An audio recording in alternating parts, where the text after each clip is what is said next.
Hello കൂട്ടുകാരെ, അപ്പൊ ടോംസിന്റെ FSO ക്ലാസ്സിലേക്ക് എല്ലാവർക്കും സ്വാഗതം. ഇന്ന് നമ്മൾ എടുക്കാൻ പോകുന്നത് ഡയറി ടെക്നോളജിയിലെ വളരെ ഇമ്പോർട്ടൻ്റ് ആയിട്ടുള്ള മിൽക്കിന്റെ അടുത്ത മൂന്നാമത്തെ സെക്ഷനിലേക്കാണ്. അപ്പൊ മിൽക്കിന്റെ മൂന്നാമത്തെ സെക്ഷനിലേക്ക് എല്ലാവർക്കും സ്വാഗതം. ആദ്യം നമ്മൾ പഠിക്കുന്ന അതിൻ്റെ അകത്ത് suitable pH for microbial growth. Microbial ഗ്രോത്തിന് ആവശ്യമായിട്ടുള്ള pH ആണ് പറയുന്നത്. pH ഓക്കെ, മൈക്രോബിയൽ ഗ്രോത്തിന് ആവശ്യമായിട്ടുള്ള pH എന്ന് പറയുന്നത് 5.6 to 7.5 ആണ്. അടുത്തത് സ്യൂട്ടബിൾ ടെമ്പറേച്ചർ ഫോർ മൈക്രോബിയൽ ഗ്രോത്തിന് ആവശ്യമായിട്ടുള്ള ടെമ്പറേച്ചർ പറയുന്നുണ്ട് 15 ഡിഗ്രി സെൽഷ്യസ് തൊട്ട് 38 ഡിഗ്രി സെൽഷ്യസ് എന്നാണ്. ആണേ, അപ്പൊ ഇതെങ്ങനെ ആലോചിക്കും എന്ന് വെച്ചാൽ വളരെ സിമ്പിൾ ആണ്. pH 5.6 to 7.5 എന്നാണ്. നിങ്ങൾ പാല് കറക്കുന്ന സമയം ആലോചിച്ചാണ്. അപ്പൊ 5 മണിക്ക് കറക്കുന്നുണ്ട്, 5, 6, 5-6ന്റെ ഇടയ്ക്കൊരു കുത്ത്. ഓക്കെ, കറക്കാൻ വന്ന ആൾ ആദ്യത്തെ ദിവസം 5 മണി തൊട്ട് 6 മണി വരെ കറന്നു. രണ്ടാമത്തെ ദിവസം അയാൾ വരുക, അപ്പൊ 7 കിട്ടി. പക്ഷെ രണ്ടാമത്തെ ദിവസം കറന്നത് 7 മണിക്കാണ്. പിന്നെ അവസാനവും പഴയ പടുതിയായി, ഇയാള് പിന്നെ 5 മണിക്ക് കറക്കും. നമ്മൾ എത്ര പറഞ്ഞാലും ഇയാൾ 5 മണിക്കേ കറക്കുന്നുകൊണ്ടിരിക്കുള്ളൂ. പക്ഷെ ഇയാൾ ഒരു തവണ ചേഞ്ച് ആക്കി കഴിഞ്ഞാൽ 6 മണിക്ക് കറക്കാൻ വന്ന ആള് പിന്നെ 6 മണിക്ക് വരില്ല. ഒരു കൃത്യതയില്ല. അയാൾക്ക് 5 മണി ഭയങ്കര ഇഷ്ടമാണ്, 6 7 ഇഷ്ടമല്ല. അതാണ് 5.6 to 7.5. അപ്പൊ pH കിട്ടി. നമ്മളെ മൈക്രോബിനെ പോലെയാണ്. മൈക്രോബിനെ ഒരു പ്രത്യേകത ഉണ്ട്, ഇഷ്ടമുണ്ടെങ്കിൽ അങ്ങ് കയറി അയാൾക്ക് തോന്നിയ രീതിയാണ് മൈക്രോ ഓർഗാനിസത്തിന്റെ. അപ്പൊ മൈക്രോ ഓർഗാനിസത്തിന്റെ pH 5.6 to 7.5 ആണ്. ഇനി പറയുന്നത് ടെമ്പറേച്ചർ. ടെമ്പറേച്ചർ പറയുമ്പോൾ നിങ്ങൾ ആലോചിച്ച് നോക്കിയാൽ മൈക്രോ ഓർഗാനിസം അല്ലേ, വളരെ കുറച്ച് സെക്കൻഡ്. അപ്പോൾ വളരെ കുറച്ച് സെക്കൻഡ് എന്ന് വെച്ചാൽ നമുക്കൊരു 15 സെക്കൻഡ് വരെ ഒരു സാധനം പഠിക്കാൻ നമ്മൾ ബുദ്ധിശാലികളല്ലേ എന്ന് പറയുന്ന പോലെ 15 ഡിഗ്രി സെൽഷ്യസ് ആണ്. എന്നാൽ ഈ മൈക്രോബിയൽ ഓർഗാനിസം വളർന്നു കഴിഞ്ഞാൽ നമുക്ക് എന്ത് പറ്റും? നമ്മുടെ ലൈഫ് 3G ആവില്ലേ? എങ്ങനെയാ നമ്മുടെ ലൈഫ് 3G ആവുന്ന? 3G ആവുന്ന 8ന്റെ പണി കിട്ടിയിട്ടില്ലേ? ഈ 8 ആണ് 38, 3G ആണ് 3, 8 ആണ് 38 ഡിഗ്രി സെൽഷ്യസ്. അപ്പൊ 15 തൊട്ട് 38 ഡിഗ്രി സെൽഷ്യസ് എന്നുള്ള ആ ഒരു വാല്യൂ നിങ്ങൾക്ക് കിട്ടും. അത് ഓർക്കുന്നത് എങ്ങനെയാണ്? നിങ്ങളുടെ ലൈഫ് 3G ആവും, ഒപ്പം നിങ്ങൾക്ക് 8ന്റെ പണിയും കിട്ടും. അപ്പൊ അതിന്റെ pH എന്ന് പറയുന്നത് 5.6 to 7.5 മൈക്രോബിയൽ ഓർഗാനിസത്തിന്റെ ഗ്രോത്തിന് ആവശ്യമായ pH. എന്നാൽ മൈക്രോ ഓർഗാനിസത്തിന്റെ ഗ്രോത്തിന് ആവശ്യമായ temperature 15 degree Celsius to 38 degree Celsius ആണ്. ഇനി പറയുന്നത് മിൽക്ക് ടെസ്റ്റ്. പാലിന് വരുന്ന ടെസ്റ്റുകൾ ഏതൊക്കെ? ആദ്യം പറയുന്നത് ബാർഫോർഡ്സ് ടെസ്റ്റ്.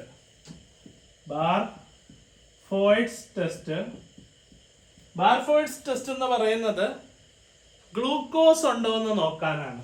എന്താണ്? ഗ്ലൂക്കോസ്.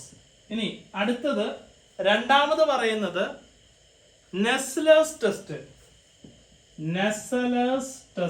നെസ്ലേഴ്സ് ടെസ്റ്റ് എന്തിനു വേണ്ടിയിട്ടാണ്? പാലിന്റെ അകത്ത് അമോണിയ ഉണ്ടോ എന്ന്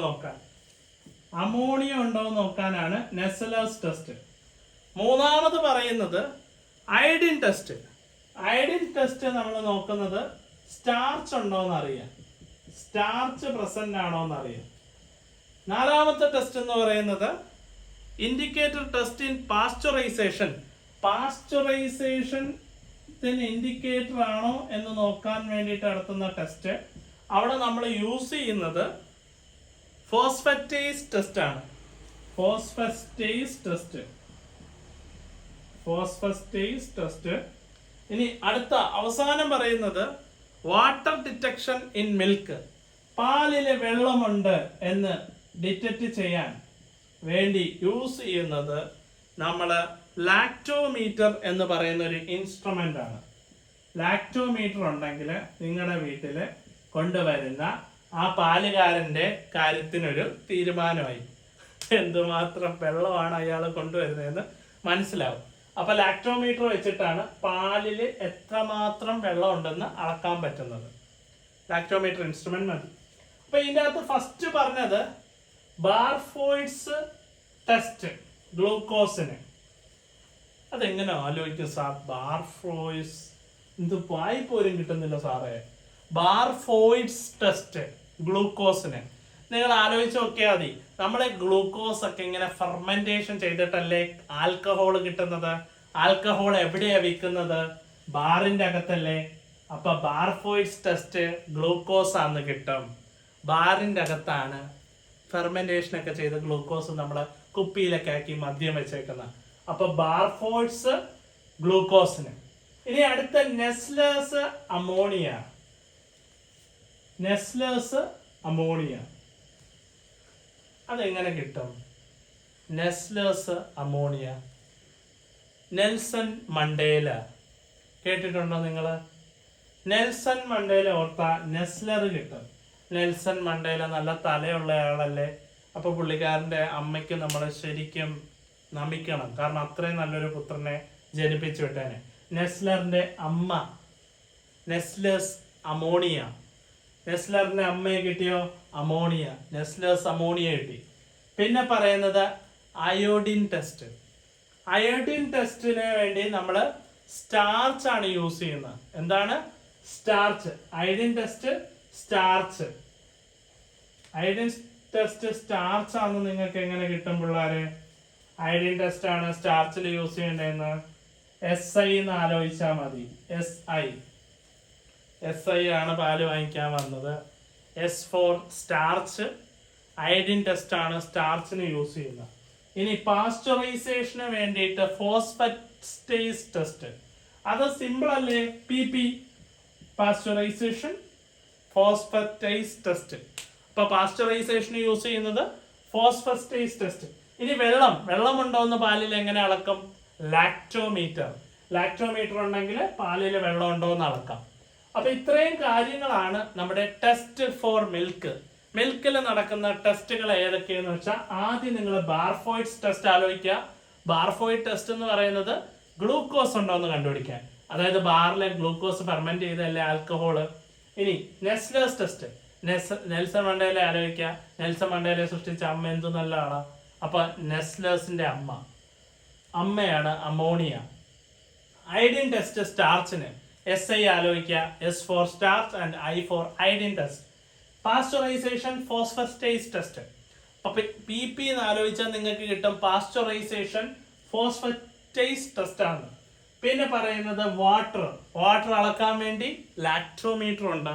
ഒരു പാലില് എത്രമാത്രം വെള്ളമുണ്ട് എന്ന് അളക്കുന്നത് ലാക്ടോമീറ്ററിന്റെ സാന്നിധ്യം വെച്ചിട്ടാണ്. അപ്പോൾ ഇത്രയും ക്ലിയർ ആണോ? ഇത്രയുമാണ് മിൽക്കിൽ വരുന്ന ടെസ്റ്റുകൾ. Test for milk. ഇനി അടുത്ത പറയുന്നതെന്ന് വെച്ചാല് എന്താണ്? Form of constituents in milk. മിൽക്കിൽ എന്തൊക്കെ കോൺസ്റ്റിറ്റ്യുവൻസ് വെച്ചിട്ട് മിൽക്കിന് പറയുന്ന. ആദ്യം മിൽക്ക് എന്ന് പറയുന്നത് എന്താ നമ്മൾ പഠിക്കണം. മിൽക്ക് എന്ന് പറയുന്നത് ഓയിൽ ഇൻ വാട്ടർ എമൽഷൻ ആണോ? ആണ്. ഓയിൽ ഇൻ വാട്ടർ എമൽഷൻ ആണ് മിൽക്ക്. എണ്ണ വെള്ളത്തില് അല്ലേ? അതുകൊണ്ടല്ലേ പാലിൽ നിങ്ങൾ ഇങ്ങനെ തെളിഞ്ഞു നിൽക്കുന്നതാണെന്ന.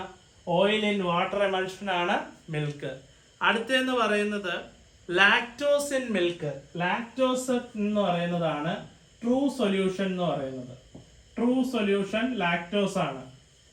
ട്രൂ സൊല്യൂഷൻ എന്ന് പറയുന്നത് ലാക്ടോസ് ഇൻ മിൽക്കിനെയാണ്. ഇനി പ്രോട്ടീൻ ഓഫ് മിൽക്ക് എന്ന് പറയുന്നത് കൊളോയിഡൽ ഫോമിലായിരിക്കും. പ്രോട്ടീൻ ഓഫ് മിൽക്ക് കൊളോയിഡൽ ഫോമിലായിരിക്കും. ഇനി അടുത്ത പറയുന്നത് ഫാറ്റ് ഇൻ മിൽക്ക്. ഫാറ്റ് എന്തായിരിക്കും? ഫാറ്റ് ഇൻ മിൽക്ക് എന്ന് പറയുന്നത് എമൽഷൻ ഫോമിലായിരിക്കും. എമൽഷൻ ഫോമിലായിരിക്കും fat in milk. Milk oil water type ആണ്. എങ്ങനെ കിട്ടും? വളരെ ബുദ്ധിമുട്ടാ സാർ. പറയാമോ അബ്ന? എങ്ങനെ കിട്ടും മിൽക്ക് ഓയിൽ ഇൻ വാട്ടർ? അറിയോ? സാധാരണ ആരാ പാല് കുടിക്കുന്ന?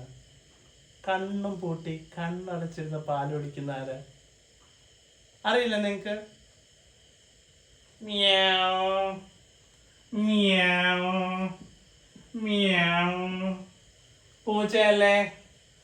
മ്യാവ് കിട്ടിയ എന്താ? Milk. Oil in water type കിട്ടിയോ?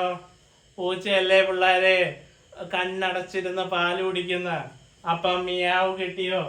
അപ്പൊ milk in oil water finished. ഇനി ലാക്ടോസ് എന്ന് പറയുന്നത് ട്രൂ സൊല്യൂഷൻ ആണ്. അതെങ്ങനെ കിട്ടും? ലാച്ചു അല്ല ലച്ചുവിന്റെ പ്രണയം സിൻസിയർ ആയിരുന്നു. ട്രൂ, ലച്ചുവിന്റെ പ്രണയം സിൻസിയർ ആയിരുന്നു. അതാണ് ലാക്ടോസ് ട്രൂ സൊല്യൂഷൻ. ഇനി പ്രോട്ടീൻ കൊളോയിഡൽ എങ്ങനെ കിട്ടും? PC. നേരത്തെ പറഞ്ഞില്ലേ? നേരത്തെ എന്താ പറഞ്ഞത്? PC എന്നാണോ പറഞ്ഞത്? ആണോ പിള്ളേരെ? PC എന്നാണോ നേരത്തെ പറഞ്ഞത്? അല്ല, ഇവിടെ PC വന്നുണ്ടോ? പോലീസ് കോൺസ്റ്റബിളും വരും പാല് വാങ്ങിക്കാൻ. അപ്പൊ P എന്ന് പറയുന്നത് പ്രോട്ടീനും C എന്ന് പറയുന്ന കൊളോയിഡൽ ഫോമും. Protein in milk is colloidal form. ഇനി അടുത്ത ഫാറ്റ് എമൽഷൻ. ഫാറ്റ് എമൽഷൻ എന്ന് കിട്ടണം. ഫാറ്റ് എമൽഷൻ എങ്ങനെ കിട്ടും? ഫാറ്റിൽ ഒരു F ഉണ്ട്, മറ്റേതൊരു E ഉണ്ട്. മിൽക്കി കാണാത്തൊരു കണ്ടന്റ് അല്ലേ അയൺ, Fe. അയൺ ഉണ്ടോ മിൽക്കില്? ഇല്ലല്ലോ, അയൺ ആബ്സെന്റ് അല്ലേ. വൈറ്റമിൻ C ആബ്സെന്റ് അല്ലേ. വൈറ്റമിൻ സിയും ആബ്സെന്റ് ആണ്. അപ്പൊ അയൺ കിട്ടിയോ? ഫാറ്റ് കണ്ടിട്ടുണ്ടെങ്കിൽ എമൽഷൻ ആണെന്ന് കിട്ടിയോ? F for fat, E for emulsion. ഇല്ലല്ലോ പാലില്. അപ്പൊ Fe കിട്ടിയേ. രണ്ട് ഉപയോഗം. ഒന്ന് അവിടെ അയൺ ഇല്ലെന്ന് മനസ്സിലായി, വിറ്റമിൻ സി ഇല്ലെന്ന് കോഡ് കിട്ടി. ഇവിടെ നമുക്ക് ഉപയോഗം ഫാറ്റ് എന്ന് പറയുന്നത് എമൽഷൻ ആണെന്ന് കിട്ടി, ഫാറ്റ് ഉണ്ടെങ്കിൽ. അപ്പൊ ഇത്രയും ക്ലിയർ ആണോ? അപ്പോൾ ഇന്നത്തെ വീഡിയോയിൽ വളരെ ഇമ്പോർട്ടൻ്റ് ആയിട്ടുള്ള കുറച്ച് ഫോംസ് മിൽക്കിന്റെ, അതുപോലെ മിൽക്കിന്റെ ടെസ്റ്റ്, മിൽക്കിന്റെ pH, ബാക്ടീരിയ വളരാനുള്ള pH, ബാക്ടീരിയ വളരാനുള്ള ടെമ്പറേച്ചർ, ഇത്രയും കാര്യങ്ങളാണ് ഞാൻ ഇന്നത്തെ വീഡിയോയിൽ എടുത്തേക്കുന്നത്. അപ്പൊ നിങ്ങൾക്ക് എന്തെങ്കിലും സംശയം ഉണ്ടെങ്കിൽ താഴെ എൻ്റെ നമ്പർ ഉണ്ട്, അവിടെ നിങ്ങൾക്ക് മെസ്സേജ് അയക്കാം, അല്ലെങ്കിൽ നിങ്ങൾക്ക് എന്നെ കോൾ ആക്കാം. അതുപോലെ ഇന്നത്തെ വീഡിയോ നിങ്ങൾക്ക് ഇഷ്ടപ്പെട്ട please do like, share, comment and subscribe. Thank you.